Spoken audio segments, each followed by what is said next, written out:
akože teraz úplne bez srandy, moji milí zlatí. Idem si tak tričku, ktoré som prala proste, ja neviem, asi pred týždňom.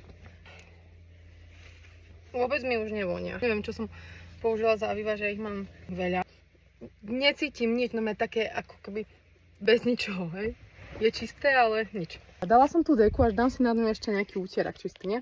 Zobrala som si z domu ten, čo som vyprala pred 2 týždňami a prosím pekne, ten úterak, on stále krásne vonia. Chápete to?